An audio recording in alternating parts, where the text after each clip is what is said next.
चलिए गाइस, आज हम लोग कोलरास लॉ के बारे में देखेंगे और कोलरास लॉ की एप्लीकेशन देखेंगे। कोलरास लॉ तो मैंने बताया था पिछले लेक्चर में, आप देख लो जो मेरा पिछला लेक्चर है उसमें कोलरास लॉ के बारे में बताया गया है कि हम लोग कैसे निकालते हैं वीक इलेक्ट्रोलाइट्स का, हम लोग मोलर कंडक्टिविटीज फाइंड करते हैं। और आज हम लोग देखेंगे कोलरास लॉ की एप्लीकेशन।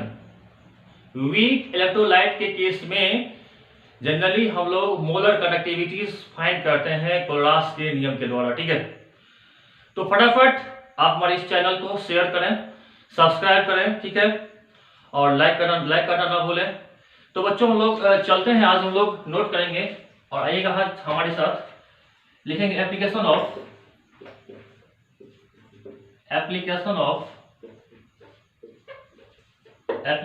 कोलरास लॉ।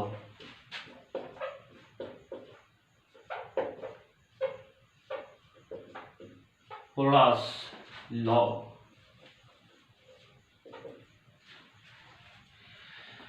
तो हम लोग पहला देखेंगे कोलरास लॉ के जो हमारे यूज है, हम लोग कहाँ यूज करते हैं। पहली बात आराम से देखो इसको, ठीक है।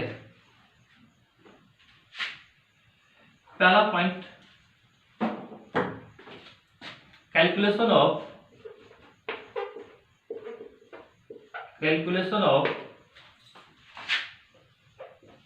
Molar conductivities, calculation of molar conductivities at infinite dilution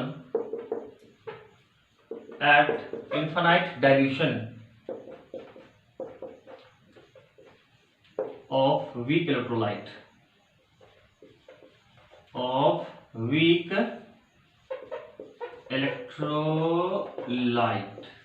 ठीक है। तो हम लोग बात करेंगे आज, अगर मेरे पास वीक इलेक्ट्रोलाइट है तो उसका हम लोग कैसे फाइंड करेंगे मोलर कंडक्टिविटीज इनफिनाइट डाइल्यूशन पर। अच्छा, इनफिनाइट डाइल्यूशन का मतलब क्या होगा? इनफिनाइट मतलब होता है कि जहां पे कंसंट्रेशन हम लोग क्या करेंगे, जीरो, इतना उसमें वाटर डाल देंगे, आपको इलेक्ट्रोलाइट के अंदर इतना उसको डाइल्यूट कर देंगे, उसका डाइल्यूशन इतना बढ़ा देंगे कि वो कंप्लीटली क्या हो जाएंगे, आयोनाइज हो जाएंगे। क्या कंप्लीटली क्या होगा, आयंस में टूट जाएगा। जब पूरे आयंस में टूट जाएंगे तो इसका मतलब उसमें नंबर ऑफ आयन मतलब क्या हो जाएगा, इनफिनाइट मतलब क्या, इनफिनाइट डाइल्यूशन, इतना डाइल्यूशन इतना बढ़ा देंगे उसका कंसंट्रेशन क्या हो जाएंगे, जीरो। क्या हो जाएंगे आपका, तो कंसंट्रेशन बहुत ही कम, लेस हो जाएंगे, जीरो हो जाएंगे। तो उस केस में हम लोग कैसे निकालेंगे उसका मोलर कंडक्टिविटीज वीक के केस में। अच्छा, स्ट्रॉन्ग के केस में मैंने बताया था कि स्ट्रॉन्ग के केस में हम लोग कैसे फाइंड करते हैं, तो मैंने बताया था डीवाई हकल ओनसागर रूल, याद करेंगे। स्ट्रॉन्ग केस में मैंने बताया था कि डीवाई हकल ओनसागर के रूल के द्वारा हम लोग मोलर कंडक्टिविटी निकालते हैं, किसका, स्ट्रॉन्ग इलेक्ट्रोलाइट्स का। यहाँ पे वीक की बात कर रहे हैं ना, तो हम लोग कोलरास के नियम का अप्लाई करेंगे। एज एग्जांपल अगर बच्चों देखो, अगर हमको निकालनी है इनफिनाइट डाइल्यूशन पर हमको फाइंड करनी है एसिटिक एसिड का, ठीक है, इसकी फाइंड करनी है एसिटिक एसिड का, ये एक वीक एसिड है, ऑर्गेनिक एसिड है, वीक एसिड है। अब इसके लिए मुझे फाइंड करनी है, आपका निकालना है, तो अगर हमको ये फाइंड की कहां से आएगा, इसके लिए मुझे आपको डाटा दिया हुआ है इनफिनाइट डाइल्यूशन पर कुछ ऐसा दिया हुआ है आपका, ठीक है, सोडियम एसीटेट का दिया हुआ है। अगर ये, अब बताइए, अगर ये सोडियम एसीटेट है, अगर इसको हम लोग ब्रेक करेंगे तो क्या होगा, ये तो टूटेगा, तो क्या देंगे, इसका केटाइन कैसा होगा, केटाइन क्या होगा, प्लस इसका एनायन क्या हो जाएंगे, तो इनफिनाइट डाइल्यूशन पर क्या हो जाएगा, केटाइन के बराबर, ठीक है, सोडियम आयन और क्या देंगे, एसीटेट आयन के बराबर, लैम्डा एम इनफिनाइट डाइल्यूशन पर। फिर अगर मेरे पास HCl के दिए हुए हैं तो बताओ इससे क्या हो जाएगा, सॉरी यहाँ पे क्या एम करेंगे, यहाँ पे क्या एम करेंगे, तो लैम्डा एम बताओ क्या हो जाएगा, यहाँ पे H प्लस इनफिनाइट पे प्लस क्या हो जाएगा इसका, फटाफट बताओ, लैम्डा में इनफिनाइट डाइल्यूशन पे क्या होगा, आया बात समझ में। चलिए, और हम लोग अगर हम लोग इनफिनाइट डाइल्यूशन पर निकालते हैं, NaCl का दिया हुआ है, ठीक है, ये तीनों हमको डेटा में दिया हुआ है। तो ये टू क्या देंगे लैम्डा एम इनफिनाइट पे, इसमें सम दो पार्ट केटाइन और एनायंस, तो इसका केटाइन क्या होगा बताओ, Na प्लस है और प्लस इनफिनाइट डायल्यूशन पर एनाइन के सम के बराबर, तो एनाइन इनफिनाइट डायल्यूशन पे क्या होगा क्लोराइड आएगा। यही कहता है क्लोरास का लोग, क्लोरास का नहीं बोल रहा है। आप बताइए ये हमारे दिए हुए हैं इलेक्ट्रोलाइट्स हैं, ये इसको अगर हम डायल्यूशन बढ़ाएंगे इनफिनाइट कर रहा है, इसका मतलब क्या होगा, इसका जो मोलर कंडक्टिविटी है इनफिनाइट डायल्यूशन पर इसके केटाइन और एनाइन के सम के बराबर। ये क्लोरास का नियम, HCl का दिया हुआ है, NaCl का, ये तीनों का दिया हुआ है, ठीक है। अब आप बता दो इसको तीनों, ये हमारे तीनों दिए हुए हैं, यहां से हमें क्या फाइंड करनी है, तीन इक्वेशन बन गया। अब इस तीन इक्वेशन से हमको फाइंड करना है एसिटिक एसिड निकालना है। कि हम लोग एसिटिक एसिड का कैसे निकालेंगे molar conductivities at infinite dilution पे, इनफिनाइट डायल्यूशन पे कैसे फाइंड करेंगे। तो पहली बात आप तीनों फाइंड कर लिए इक्वेशन, नोट कर लो यहां तक। तो आपके एग्जाम्स में इसका क्या रहेगा, जैसे आपका ये आपका सोडियम एसीटेट है या HCl या NaCl तीनों है, इस तीनों का इनफिनाइट डायल्यूशन पर मोलर कंडक्टिविटी दिया रहेगा, ठीक है। यहां से आपको जो है ना कैंसिल आउट करके इक्वेशन बना के आपको एसिटिक एसिड का फाइंड करनी है, ठीक है। तो आप बताओ इसको लोग कैसे करेंगे, जो मुझे ये आ जाए, हमको ये लाना है, इस तीनों इक्वेशन से सॉल्व करके मुझे ये फाइंड करनी है। तो हम लोग ऐसा करते हैं कि इक्वेशन फर्स्ट और सेकंड को ऐड कर देते हैं, ठीक है। फर्स्ट और सेकंड को ऐड करके थर्ड को माइनस करते हैं। चलिए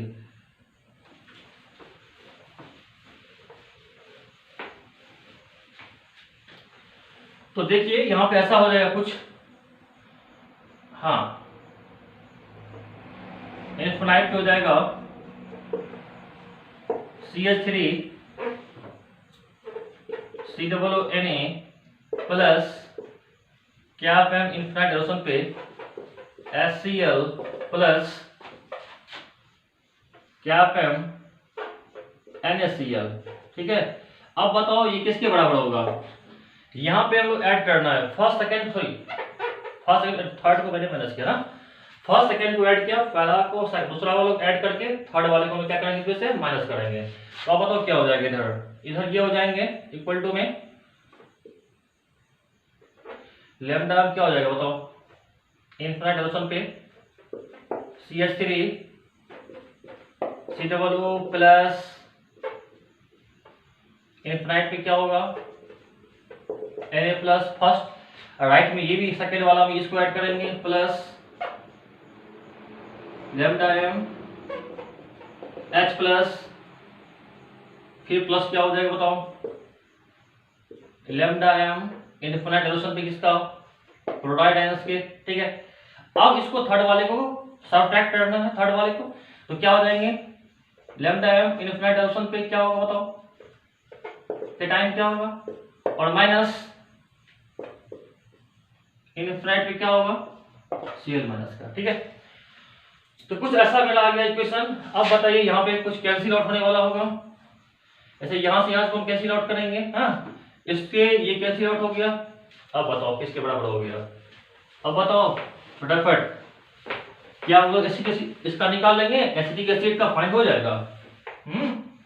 तो ये हो जाएंगे क्या हम at infinite dilution sodium acetate plus क्या हम infinite dilution HCl plus sorry minus क्या m at infinite dilution NaCl। अब ये बताओ इक्वल टू क्या हो जाएगा, ये दोनों बच गए ना, तो lambda m infinite dilution CH3 COO minus plus lambda m at infinite H plus, ठीक है। तो दोनों को ऐड करो, बताओ कितना हो जाएगा, दोनों को ऐड करने के बाद, दोनों को ऐड करेंगे आ जाएगा इनफिनाइट CH3 COOH, दोनों को ऐड करोगे इतना आ जाएगा। तो अब बताइए कि हम लोग फाइंड कर लिए ना, अब एसिटिक एसिड हमको मिल गया, तो इनफिनाइट डायल्यूशन पर मुझे अगर वीक एसिड है ये एसिटिक एसिड, इसका अगर मुझे फाइंड करनी है मोलर कंडक्टिविटी, तो हम ऐसे फाइंड करेंगे, ठीक है। इक्वेशन बना के ऐसे करना है, और आपको जो है आपको दिया रहेगा कुछ दिए रहेंगे सॉल्ट्स के, एसिड की या बेस के दिए रहेंगे, आप इक्वेशन बना के आप इस फॉर्म में ले आओगे। अब वहां से हाँ रही बात, हाँ ये सोडियम एसीटेट का जो मोलर कंडक्टिविटी है ये दिया रहेगा, HCl का भी फाइंड दिया रहेगा, NaCl का भी दिया रहेगा, इस तीनों का वैल्यू आपको दिए रहेंगे, डेटा दिए रहेंगे, यहाँ से आप एसिटिक एसिड का फाइंड कर लोगे। ठीक है, चलिए यहाँ से आप नोट कर लो।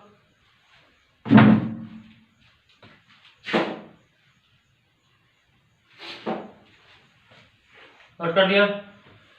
चलिए तो पहला फर्स्ट था कि वीक इलेक्ट्रोलाइट के केस में हम लोग कैसे फाइंड करते हैं मोलर कंडक्टिविटीज कोलरास के लॉ से।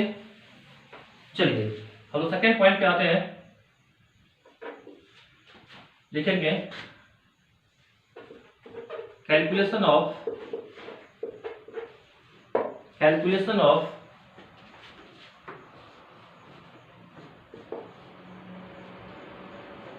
डिसोसिएशन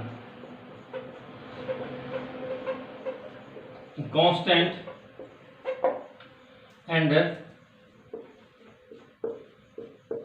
and degree of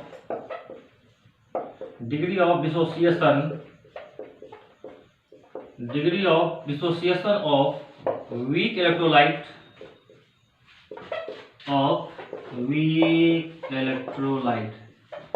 चलो तो वीक इलेक्ट्रोलाइट्स का हमें फाइंड करनी है डिग्री ऑफ डिसोसिएशन या फिर डिसोसिएशन कांस्टेंट, कि वीक इलेक्ट्रोलाइट्स को अगर हम लोग उसमें वाटर देते हैं मिक्सिंग करके, उसको अगर तोड़ते हैं आयंस में टूटता है तो कितने कहाँ तक टूट रहे हैं इलेक्ट्रोलाइट्स, कितना तक टूट रहा है, कितने परसेंट तक वो आयंस में टूट रहे हैं, कहाँ तक आयंस में टूट रहे हैं ना, उसको हम लोग बोलते हैं डिग्री ऑफ डिसोसिएशन। कितना परसेंटेज वो टूटा आयंस में उसे हम लोग बोलते हैं डिग्री ऑफ डिसोसिएशन। फिर वहां से हम लोग क्या निकालते हैं, उसके कांस्टेंट का वैल्यू फाइंड करते हैं। ठीक है, तो चलिए हम लोग देखते हैं, अगर मेरे पास एसिटिक एसिड हम लोग फाइंड कर रहे थे, हाँ अब ये बताओ इस केस में क्या हो जाएगा, टूटेगा तो क्या देंगे ions, CH3COO minus plus H plus sign देगा। चलिए अगर इनिशियल इसके मान ले 1 मोल है, ये अगर 0 मोल है, अगर ये टूटेंगे आयंस में कितना टूटेंगे, माना कि अल्फा पार्ट टूटेगा तो क्या हो जाएगा 1 माइनस अल्फा। अब इनिशियल 1 थे, अल्फा पार्ट टूटा तो इसमें से क्या करेंगे अल्फा सब्ट्रैक्ट करोगे तो इधर कितना बच गया, अल्फा बचा, यहाँ अल्फा बच गया। ठीक है, ये केमिकल इक्विलिब्रियम से आया कंसेप्ट 11th का। अब देखिए यहाँ लिखेंगे, अगर हम लोग बात करें, अगर इस एसिटिक एसिड का दिया जाएगा कंसंट्रेशन तो इसको हम लोग क्या करेंगे, इसको मल्टीप्लाई करेंगे। माना इसका C है आपका है, इसका C दिया गया है, इनिशियल एसिटिक एसिड जो हमारे है वीक एसिड है, इसका इनिशियल जो हमारा है कंसंट्रेशन ये C है, तो क्या हो जाएगा C इंटू 1 माइनस अल्फा। अब ये क्या हो जाएगा इंटू यहाँ हो जाएगा C अल्फा इंटू क्या हो जाएगा C अल्फा हो जाएगा। चलिए नोट कीजिए, 1 आपका है स्टार्टिंग में जब आपका तो 0 0 है, जब ब्रेक हुआ जब आयंस में टूट गए तो कितना टूटा, माना अल्फा टूटा। अल्फा क्या है यहाँ पे, अल्फा है डिग्री ऑफ डिसोसिएशन, अल्फा क्या है डिग्री ऑफ आपका डिसोसिएशन होगा, तो ये अल्फा अल्फा पार्ट बच जाएंगे आयंस का। अब ये C क्या हो जाएंगे, तो C हो जाएंगे इस वीक जो हमारे इलेक्ट्रोलाइट्स हैं जो हमारे आपका है, इसका C हो जाएंगे कंसंट्रेशन हो जाएंगे इनिशियल, इससे मल्टीप्लाई कर दिया तो क्या बचा C alpha into C alpha बचा। चलिए आप नोट कर लीजिए, नोट कर लिया, नोट कर लिया। चलो तो आप यहां से कांस्टेंट के वैल्यू कैसे निकालेंगे, तो इक्विलिब्रियम का कांसेप्ट है, इक्विलिब्रियम सब लोग कैसे पढ़ते कांसेप्ट, तो प्रोडक्ट बाय रिएक्टेंट, तो प्रोडक्ट में क्या सब है बताओ, प्रोडक्ट में है CH3COO और H प्लस आयन, एसीटेट और H प्लस आयन अपॉन क्या हो जाएगा CH3COOH। ठीक है, चलो नोट कर लो भाई फटाफट, नोट कर लिए, नोट कर लिए। तो कंसंट्रेशन C पे K इक्वल टू क्या हो जाएगा, K इक्वल टू बताओ क्या हो जाएगा, ये इसका C अल्फा इंटू भी क्या होगा C अल्फा, H प्लस का भी अपॉन क्या हो जाएगा C इंटू क्या हो जाएगा 1 माइनस अल्फा एसिटिक एसिड का। ठीक है, चलिए यहाँ से बहुत सारे क्वेश्चंस आते हैं तो ध्यान देंगे, यहाँ पे K इक्वल टू बताओ क्या होगा, यहाँ से क्या हो जाएगा C square alpha square upon क्या होगा C इंटू 1 माइनस अल्फा होगा। अब यहाँ C C कट जाएगा, कैंसिल हो जाएगा, तो क्या करेंगे C alpha square upon 1 minus alpha. ठीक है, तो आपका k इक्वल टू क्या निकल गया, कांस्टेंट निकालें c alpha square upon 1 minus alpha. ठीक है, आप इसको नोट कर लें इक्वेशन को। अब अल्फा क्या हो जाएगा, यहाँ पे मैं बता रहा हूं, अल्फा जो है साइड नोट कर लेंगे। अल्फा क्या हो जाएगा, अल्फा हो जाएंगे डिग्री ऑफ डिसोसिएशन। अल्फा क्या हो जाएगा, डिग्री ऑफ डिसोसिएशन। सी क्या हो जाएंगे, इनिशियल क्या चीज, कंसंट्रेशन। वेरी गुड, इनिशियल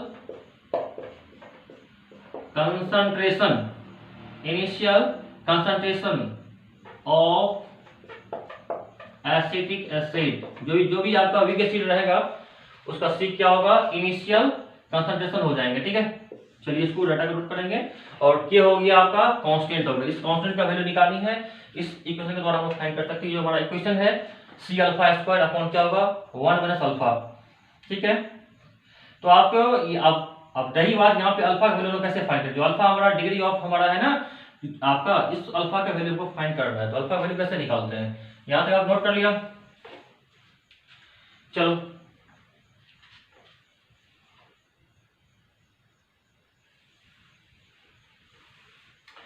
तो डिग्री ऑफ डिसोसिएशन अल्फा की वैल्यू को फाइंड करनी है। तो अल्फा की वैल्यू हम कहां से फाइंड करेंगे, अल्फा की वैल्यू कैसे निकालेंगे। तो अल्फा इक्वल टू हम लोग नोट करेंगे। चलिए अल्फा इक्वल टू हो जाएगा, हम लोग देखेंगे अल्फा फाइंड करनी है तो लिखेंगे मोलर कंडक्टिविटीज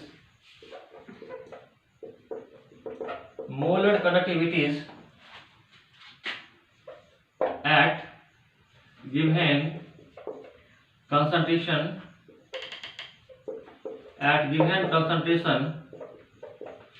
upon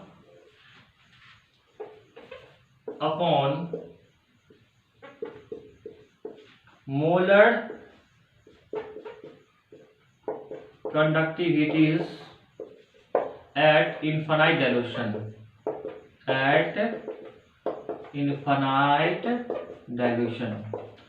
उसको हम लोग बोल सकते हैं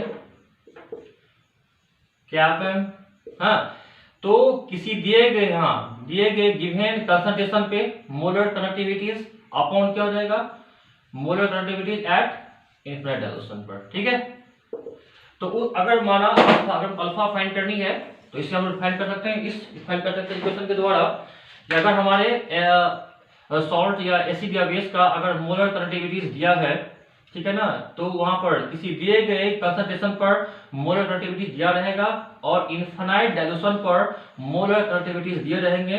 उसका रेशियो करके हम लोग फाइंड करके यहां से हम लोग अल्फा फाइंड कर सकते हैं। तो अल्फा निकालने का, अल्फा क्या होगा यहाँ पे, डिग्री ऑफ डिसोसिएशन निकालने का तरीका है molar conductivities at given concentration, ये दिया रहेगा molar conductivities at infinite dilution, यानी कि ऐसा जहां पे क्या हो जाएगा, कंसंट्रेशन 0 हो जाएंगे, उसको बोलते हैं इनफिनाइट डाइल्यूशन। तो ये दोनों दिए रहेंगे यहाँ पे और यहाँ से अल्फा आप निकाल सकते हैं। अल्फा निकाल जाएगा तो फिर हम लोग क्या निकाल सकते हैं, वहां से जो हमारे कांस्टेंट है के वैल्यू है वो के का वैल्यू हम लोग वहां से निकाल सकते हैं। ठीक है, आप फटाफट इसको नोट कर लो।